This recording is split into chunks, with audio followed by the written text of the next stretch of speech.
Hi, and welcome to our first topic here in biology. And I just want to start out defining biology and then going through that definition and speaking directly at what do we mean as biologists or scientists when we start dealing with the science of biology. And so a simple definition of biology is the scientific study of life. And so we're interested in studying all forms of life, whether it's terrestrial life or aquatic life or plant life or bacterial life, certainly a very diverse, wide-ranging field when we think of biology and the biological sciences. Two parts of this definition, though, that I want to break down and talk about. First, what is meant when we talk about science or scientific study?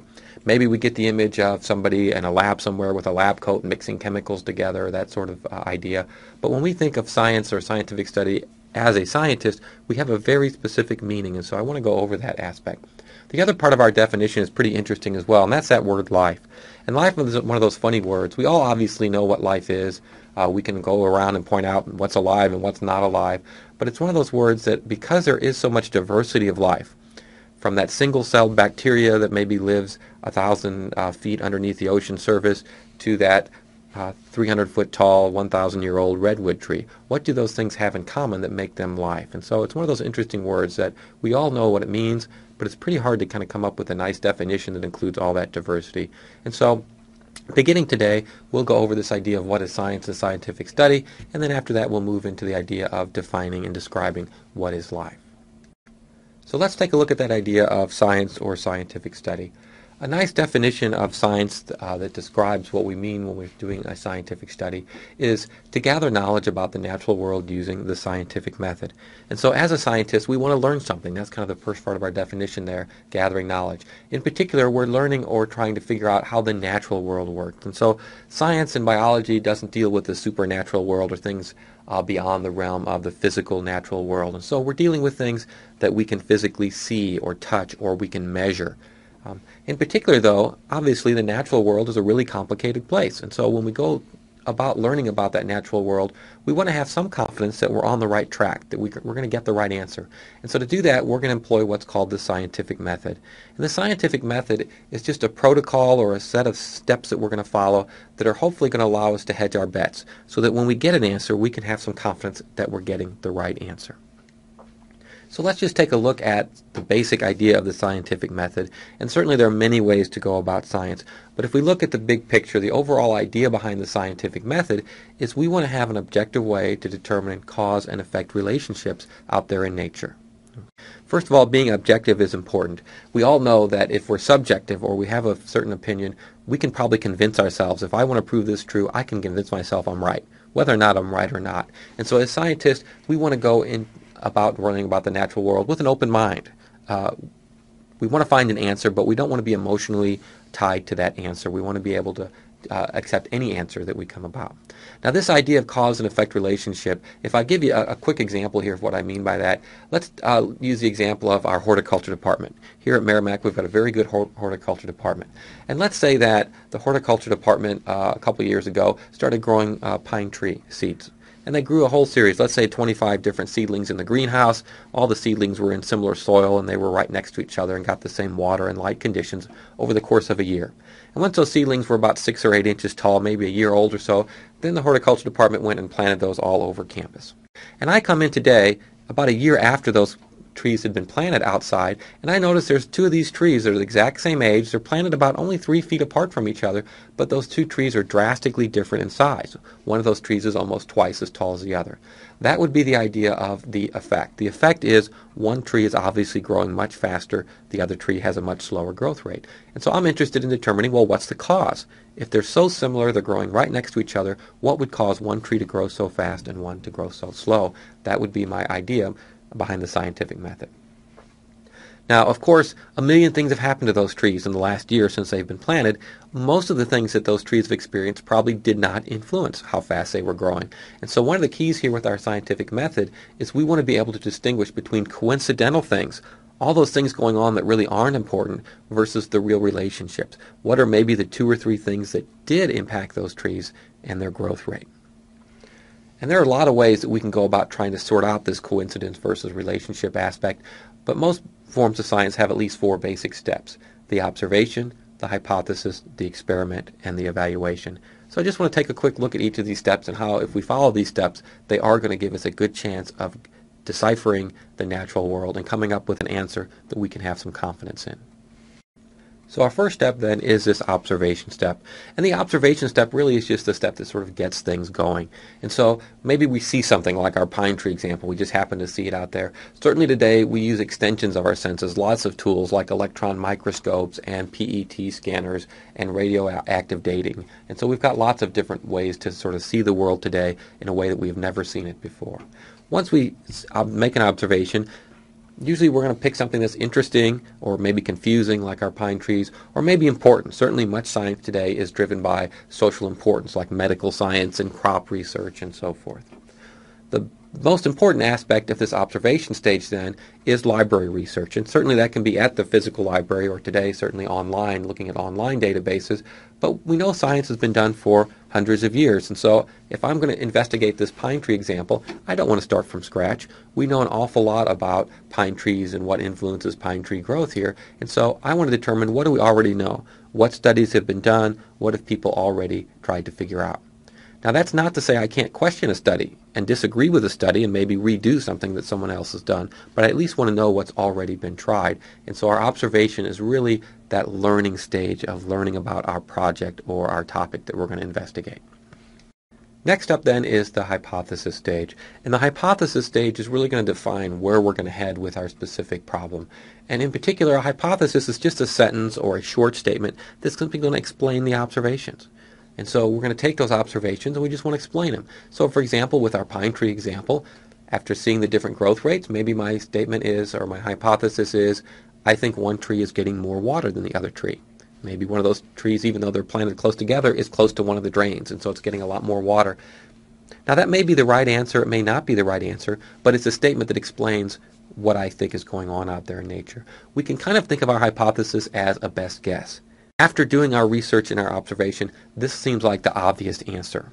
Now, hypotheses don't have to be complicated, and sometimes first-time students think that they need to make those things more complex than they really need to be. It can be simple, like one tree is getting more water than the other in terms of our pine tree example, but it has to be specific. My hypothesis makes predictions. I can go out then and measure the water, see how much water they're getting. Or maybe I'm going to go out and start giving the smaller tree extra water every day and see if its growth rate starts to increase.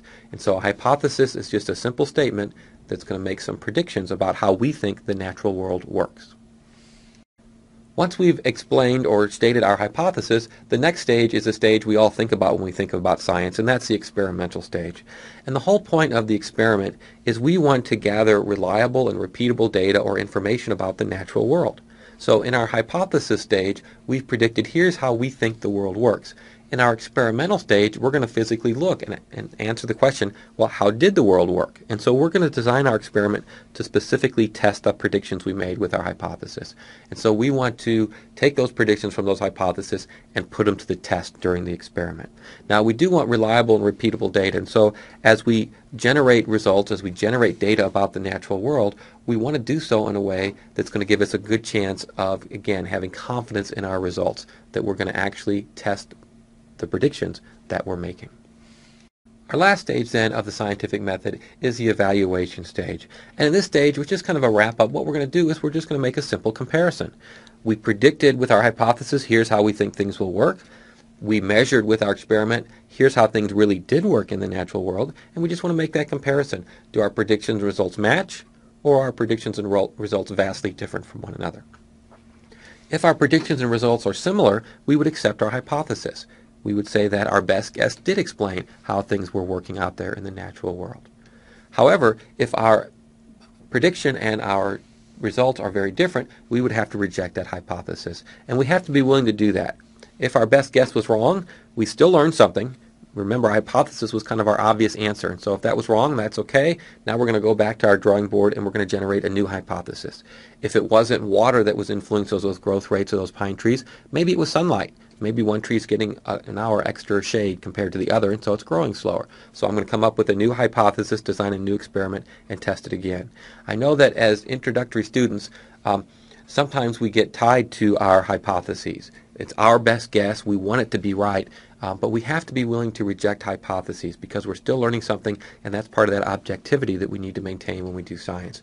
And certainly in lab throughout the semester, we'll be doing a lot of scientific method, generating hypotheses, designing experiments, generating data. And during lab, sometimes we'll accept our hypothesis, but sometimes we'll have to reject. And so that's a necessary part of the scientific method. Now, because the experiment is such an important part of testing those predictions, and we'll certainly be doing a lot of these sorts of predictions and testing in lab, I wanted to take a moment and think about experimental design and how we would put certain predictions to the test. And so let me give you a hypothesis that then we can test. Let's say we're going to pick this hypothesis, that female barn swallows use the length of the male's tail feather in determining their mating partner. Okay? And so barn swallows are common birds throughout the eastern part of the U.S., including here in Missouri. And so our hypothesis basically is telling us that when it's mating season, female barn swallows aren't choosing their mates based on the color of the feathers or the singing of the song, but it's how long the male's tail feather is that's important for their choice. And again, this may be right or it may be wrong. This is my best guess, and this is my hypothesis. And so what I'd like you to do here in just a moment is to design an experiment to test this hypothesis. How would you put this kind of hypothesis or statement to the test? And so what you should do, just on a piece of scrap paper, write an overall strategy. In general, what sort of experiment would be able to put this to the test? And then more specifically, make a list of what are some of the important factors that may influence this hypothesis, this experiment. What am I going to have to keep track of to get reliable and repeatable data as we run our experiment here? And so go ahead and pause the recording and come up with an overall design and a list of important factors that may influence our experiment.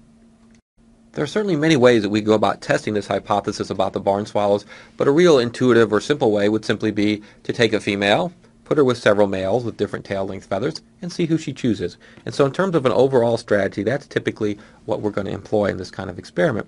Now, one of the first big questions we have to ask, though, is this something we're going to do in a cage, maybe in a lab, where we're going to put the female in with 3 or 4 males to see who she chooses? Or is this something that we should do out there in nature? Now, typically, if we don't know anything about barn swallows, and I'm going to assume we're all not barn swallow experts here, and so we don't know a lot about them. We kind of skip the observation stage in our scientific method here. And so in general, we might want to start out in a cage. The benefit of doing something inside in a cage is obviously we have a lot more control over the situation. It's going to be a lot cheaper because I can observe what's going on in a cage much easier than I could if I had to employ people to go out in nature and sit and watch these birds for hours on time. Now, our downside with our cage, obviously, is if our cage is so artificial, the birds may behave differently in the cage than they do out there in nature. And so typically what we might do in a study like this is start out in a cage, observe the birds, and if they seem to be picking tail length feather as their main cue, then we might take this outside and see what happens in nature, see if it still follows through. Now, as we think about your list of sort of factors that may be important here, we can kind of put them in some different categories here. The first has to do with kind of habitat or environment. What sort of important environmental issues are there? And the list is very long, and my list here certainly is not exclusive. You may have many other things here. But the time, is it mating season or not? So how long the days are versus the nights may influence how the birds gauge what time of year it is. Do we have the right temperature regime going on for them to be able to mate?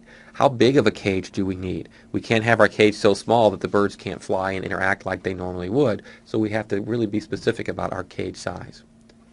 What sort of habitat in the cage do we need? How many sort of trees or limbs or sticks or other things do we need? How many food sources, those kinds of things?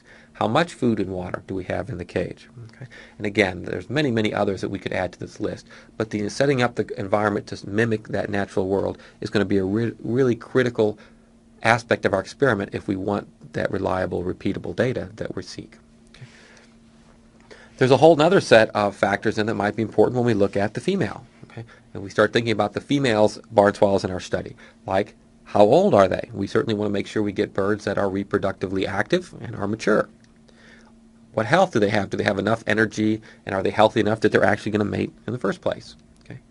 This is a very wide-ranging bird, and so we must think about the source or the region. There's regional differences in terms of the timing of mating season or in terms of how the birds physically look or behave from one region to another. So we want to be consistent about where we get our birds for our study.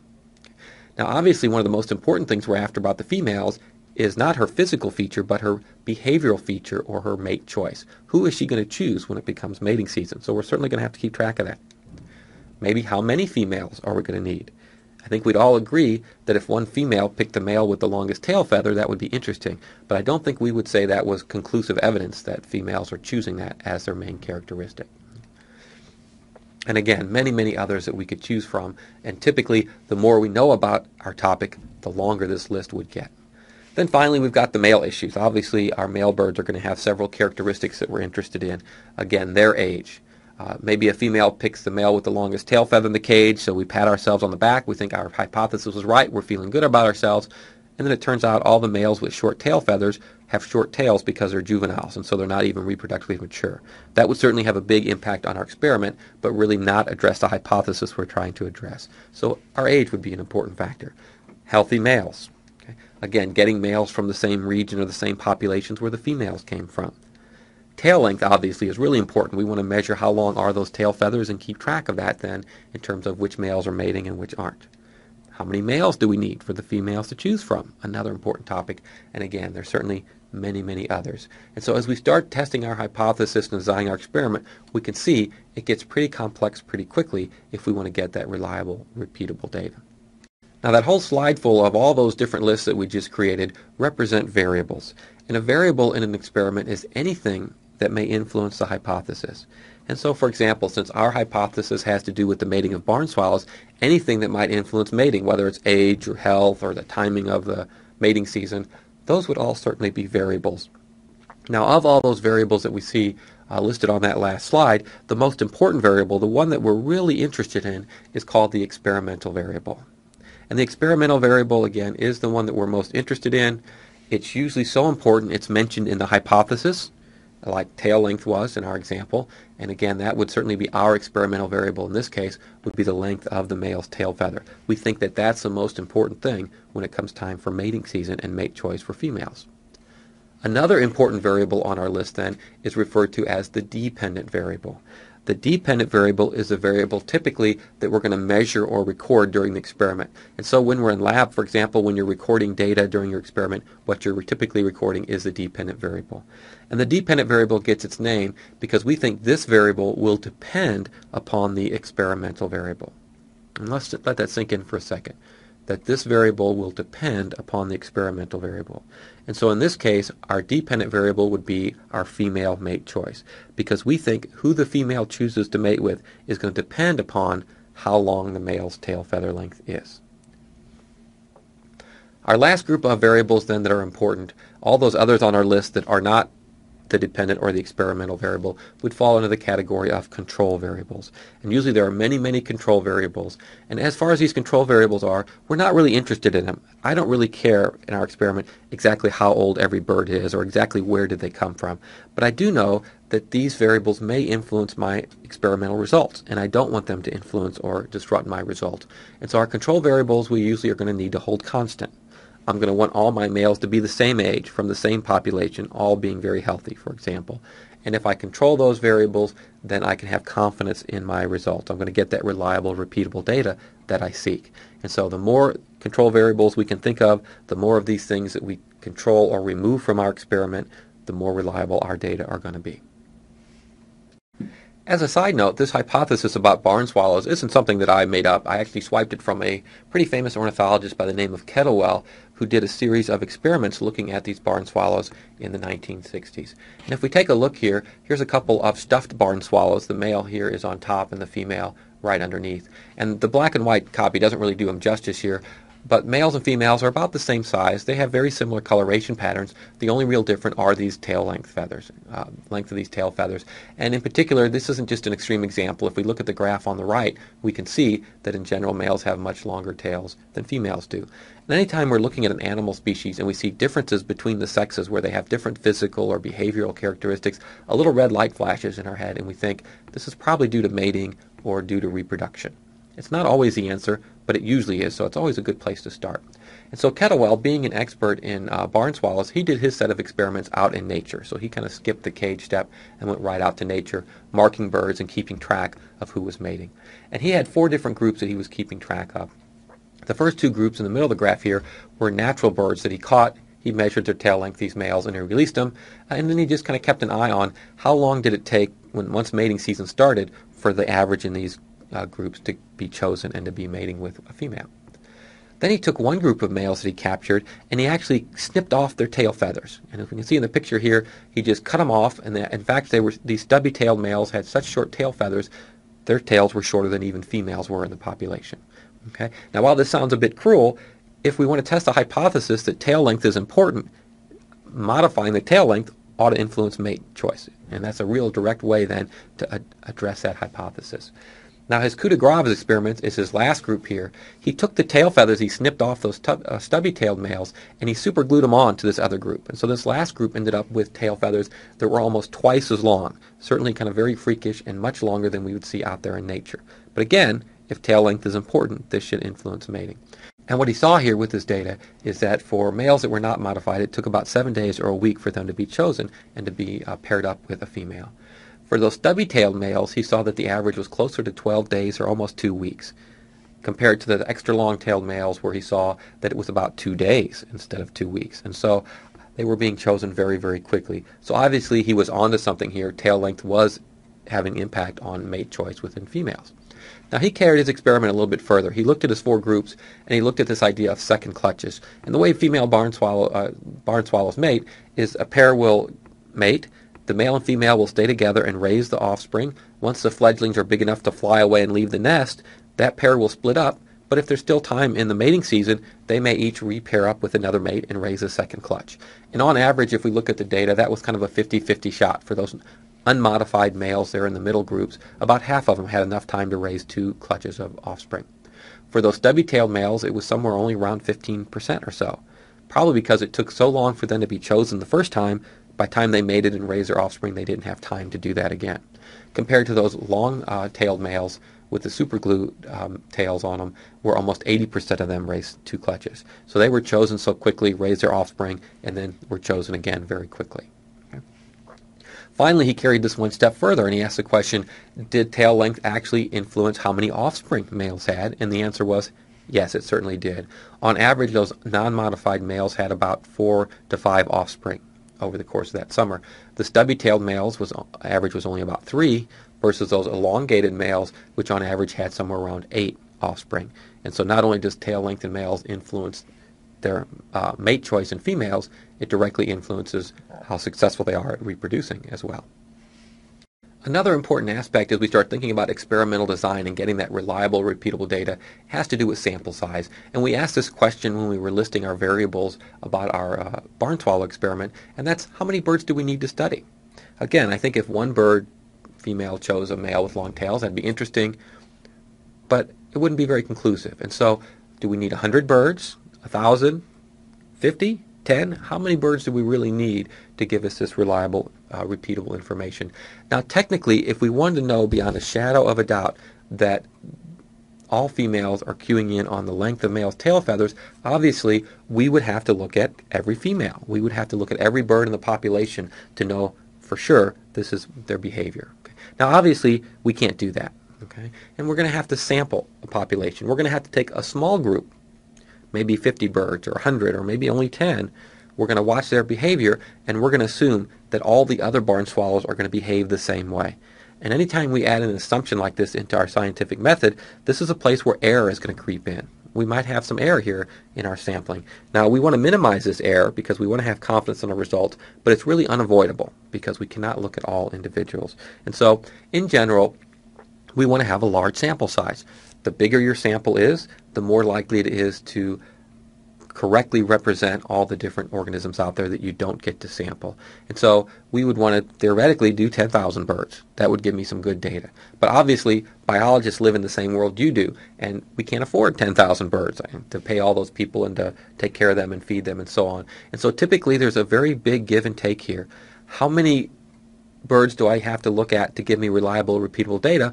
But how many can I afford to do the study? And so typically we want to do an experiment that's not crazy big so that we can afford it, but if it's too small, it doesn't really give us reliable results. And so typically, we want to have a sample size of at least 50. Anything less than 50 gets a little bit dicey. Our results are not very reliable. And ideally, we would want 100 or more. That would be even better. And so when we think of sample size, more is always better, but we can't always do more necessarily in our scientific studies. When we get into lab this semester, our sample size is always going to be 1.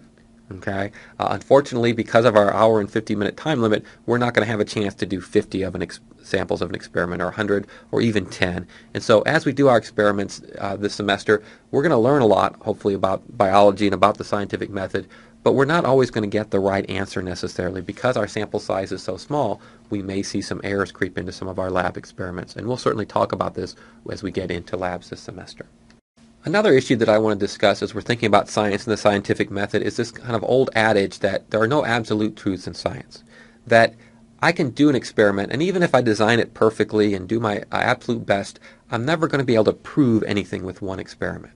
So I want to talk a little bit about why that is, why one experiment simply can't prove this to be true. And the reason for that is there are sources of error or mistakes that may creep into our scientific method. And while we want to hedge our bets and follow our protocol so that we reduce this error, we can never make this error completely go away. And so that's why one experiment simply can't prove something to be true.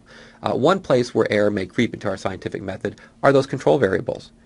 I may be Kettlewell himself, an expert in barn swallows, and try to control every aspect of our experiment, but I may not control all the variables. Maybe I forget some, or maybe we simply just don't know all the control variables yet, and we don't learn about them until 20 years, 30 years later after I've done my experiment.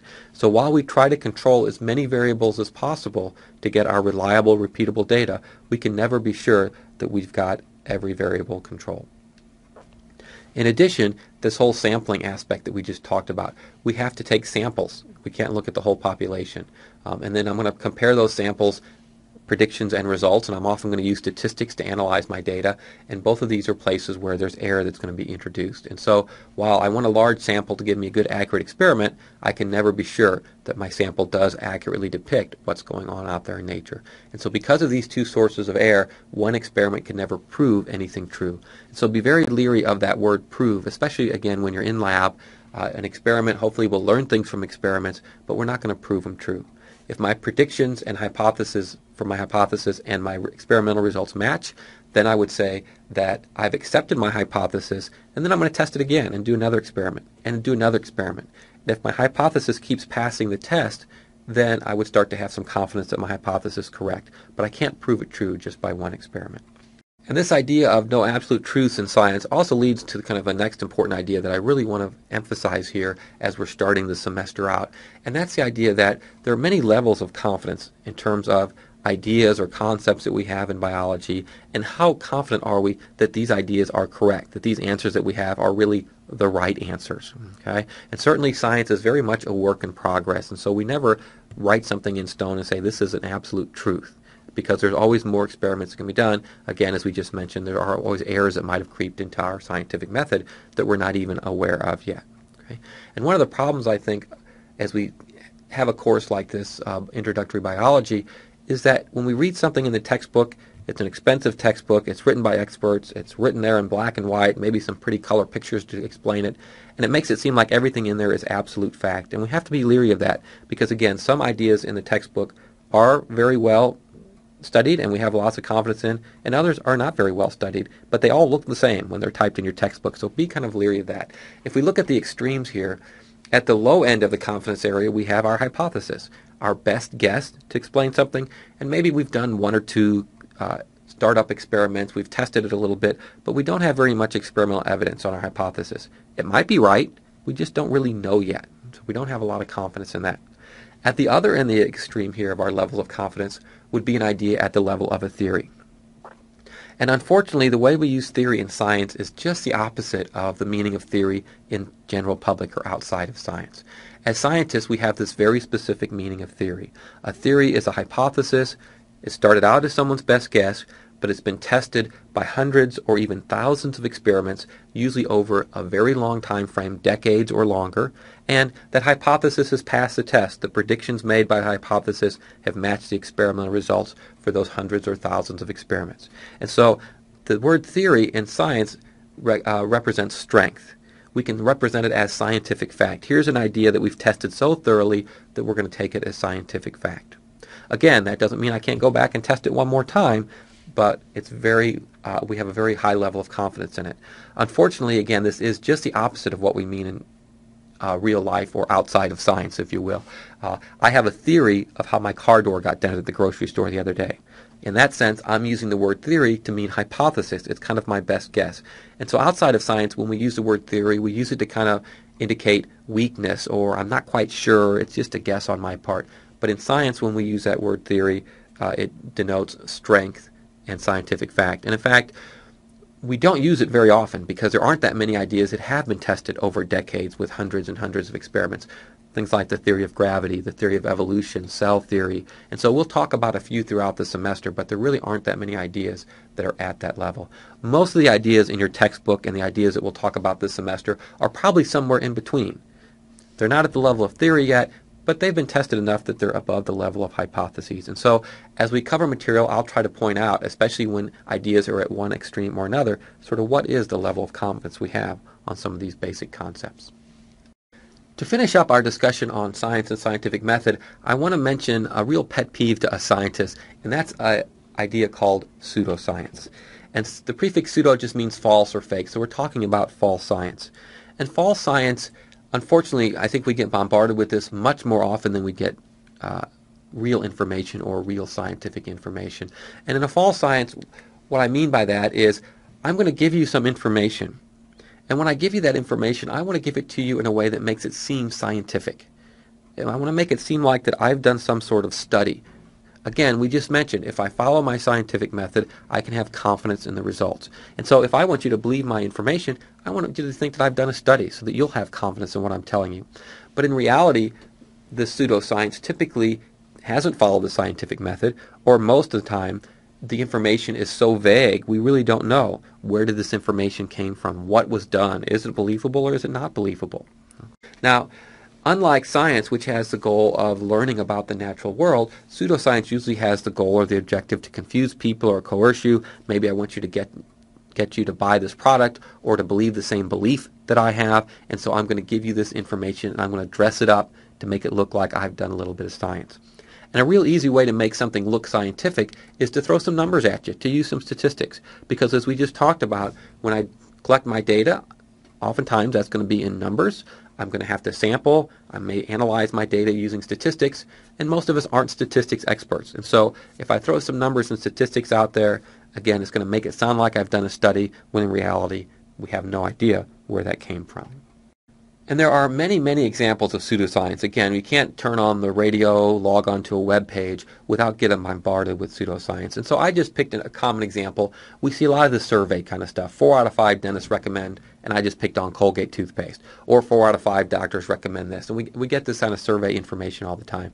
Now, this is meant to be pseudoscience because they're trying to coerce me into, in this case, buying Colgate, to buying their product. And they're doing that by preventing information that seems like a study's been done. They're throwing these numbers at me. 4 out of 5 dentists recommend this product, so that I'll believe that information and I'm going to go out and buy that product.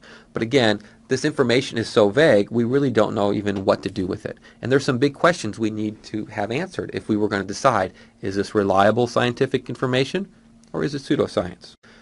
One issue would be sample size. We already talked about sampling and how important that is. Did they really just ask 5 dentists and 4 of them said, yeah, Colgate's the one I'm going to use?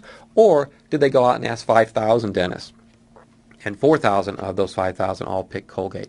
That really would have a big impact on the reliability of this information. Who did they ask? Right?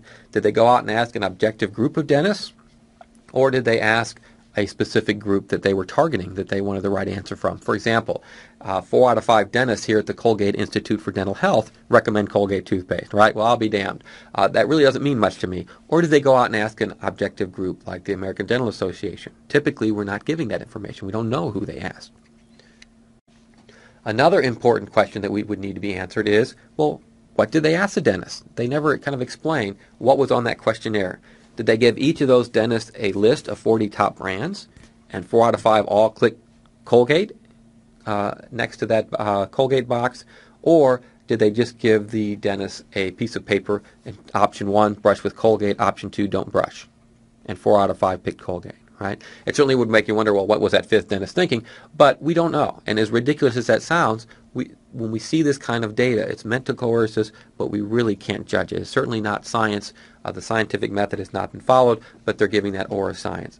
And unfortunately, I think we get so much of this pseudoscience that when we do come across real science, we just kind of throw it all away. We kind of lump it in the same category. And my challenge to you this semester, especially in this biology course, is when you hear different ads like that, is to think about, well, what is false about them? Why is this not science? And then when you hear other real scientific information, make that comparison and kind of think about those two.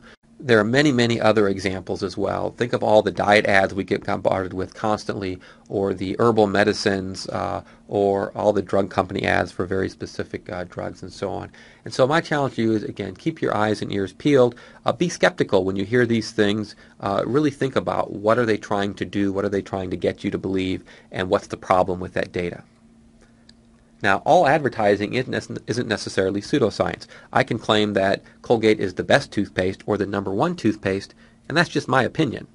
It's only if we're kind of putting these numbers and dressing up as science that we would say it falls under the category of pseudoscience.